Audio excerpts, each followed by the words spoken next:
Kripasanam June മാസത്തെ പത്രത്തിലെ സാക്ഷ്യങ്ങളുടെ പെരുമഴയിലേക്ക് എല്ലാവർക്കും സ്വാഗതം. ജൂൺ മാസത്തെ പത്രത്തിലെ ചില സാക്ഷ്യങ്ങളാണ് ഞാനിവിടെ വായിക്കുന്നത്. ആദ്യത്തെ സാക്ഷ്യം ശ്രീജ കൃഷ്ണകുമാർ, തിരുമല, തിരുവനന്തപുരത്തിൻ്റെതാണ്. ഉടമ്പടി നേർച്ച വസ്തുക്കളിലൂടെ ലഭിച്ച രോഗസൗഖ്യം, അതാണ് ഹെഡിങ്. എൻ്റെ ഭർത്താവിന് 13 വർഷമായി ഇയർ ബാലൻസിൻ്റെ പ്രശ്നമുണ്ടായിരുന്നു. ഡോക്ടറെ കണ്ട് മരുന്ന് കഴിക്കുകയും പല ചികിത്സകളും ചെയ്തെങ്കിലും ഫലമില്ലായിരുന്നു. ഇതുമൂലം എവിടെയും പോകുവാനും സാധിക്കില്ലായിരുന്നു. ഞങ്ങൾ കൃപാസനത്തിൽ വന്ന് ഉടമ്പടി എടുത്ത് നേർച്ച വസ്തുക്കൾ ഉപയോഗിച്ച് പ്രാർത്ഥിച്ചതിൻ്റെ ഫലമായി പൂർണ്ണമായും സൗഖ്യം ലഭിച്ചു. മറ്റൊരു സാക്ഷ്യം ലിസി സിബി, കണ്ണൂരിൻ്റേതാണ്. സാക്ഷ്യത്തിൻ്റെ ഹെഡിങ് ഇങ്ങനെയാണ്: ഉടമ്പടി എടുത്ത ആ മാസം തന്നെ കർത്താവ് എനിക്കൊരു കുഞ്ഞിനെ തന്നു. ഞങ്ങളുടെ വിവാഹം കഴിഞ്ഞ് 4.5 വർഷമായിട്ടും കുഞ്ഞുങ്ങൾ ഇല്ലായിരുന്നു. ഡോക്ടറെ കണ്ട് പല ചികിത്സകളും ചെയ്തെങ്കിലും ഫലമില്ലായിരുന്നു. ഞാൻ കൃപാസനത്തിൽ വന്നു ഉടമ്പടി എടുത്ത് പ്രാർത്ഥിച്ചു. പിറ്റേ മാസം തന്നെ ഗർഭിണിയായി.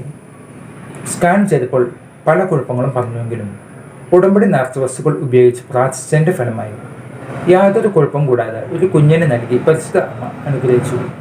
കൂടാതെ ഉടമ്പടിയിൽ നിയോഗം വെച്ചതിൻ്റെ ഫലമായി 40 വയസ്സുള്ള എൻ്റെ കസിൻ ബ്രദറിൻ്റെ വിവാഹം നടന്നു. മറ്റൊരു സാക്ഷ്യം സിനി കർദച്ചാൽ, നെടുംകുന്നം.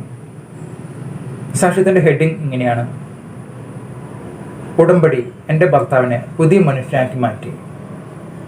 എൻ്റെ ഭർത്താവ് 25 വർഷമായി മദ്യപിക്കുന്ന ആളായിരുന്നു. പല ട്രീറ്റ്മെൻറ്റുകളും എടുത്തുവെങ്കിലും ഫലമില്ലായിരുന്നു. വീട്ടിൽ എല്ലാവർക്കും അതുമൂലം ബുദ്ധിമുട്ടായപ്പോൾ ഞാൻ കൃപാസനത്തിൽ വന്ന് ഉടമ്പടി എടുത്ത് പ്രാർത്ഥിച്ചു.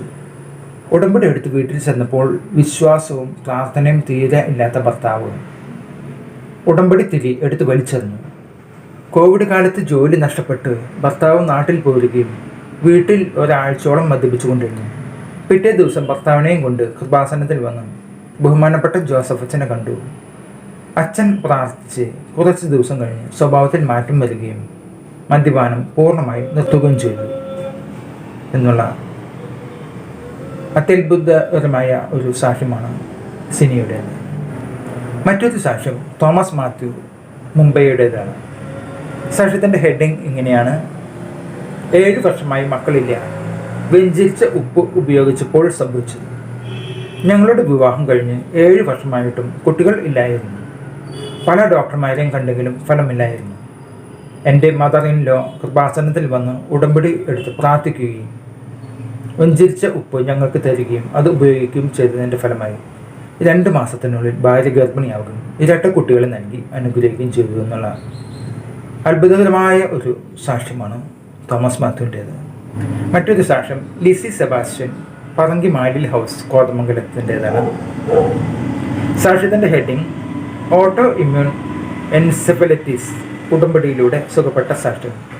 എൻ്റെ 3.5 വയസ്സുള്ള മകനെ പനി വന്ന് ഹോസ്പിറ്റലിൽ അഡ്മിറ്റായി.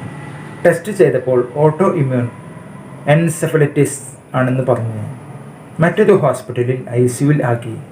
കുഞ്ഞിന് വലിയ വ്യത്യാസമൊന്നും ഇല്ലെന്നും റിക്കവറി ആയാൽ തന്നെ വർഷങ്ങൾ എടുക്കാം എന്നും കാഴ്ചയ്ക്കും കേൾവിക്കും വൈകല്യമോ ഓട്ടിസം ഫീച്ചറോ ഇതിൻ്റെ ആഫ്റ്റർ എഫക്റ്റായി വരാം എന്നും ഡോക്ടർമാർ പറഞ്ഞു. എൻ്റെ അമ്മ കൃപാസനത്തിൽ വന്ന് ഉടമ്പടി എടുത്ത് പ്രാർത്ഥിച്ചതിൻ്റെ ഫലമായി ഒരു കുഴപ്പവും കൂടാതെ റിക്കവർ ആയി എന്നുള്ള അത്ഭുതകരമായ സാക്ഷ്യമാണ് ലിസി സെബാസ്റ്റ്യൻ്റേത്. കൃപാസനം ദേവാലയത്തിലെ കൃപാസന മാതാവിൻ്റെ മുമ്പിൽ പറഞ്ഞു കേട്ട ഏതാനും ചില സാക്ഷ്യങ്ങളുടെ ഒരു സംക്ഷിപ്ത രൂപമാണ് ജൂൺ മാസത്തെ കൃപാസനം പത്രത്തിലൂടെ നമ്മൾ വായിക്കുക. പരിശുദ്ധ അമ്മ മാതാവ് നമ്മെ എല്ലാവരും അനുഗ്രഹിക്കട്ടെ. മറ്റൊരു സാക്ഷ്യങ്ങളുടെ പെരുമഴയുമായി ഞാൻ വീണ്ടും വരുന്നതായിരിക്കും. അതുവരെ എല്ലാവർക്കും നന്ദി. ദൈവനാമത്തിന് മഹത്വം.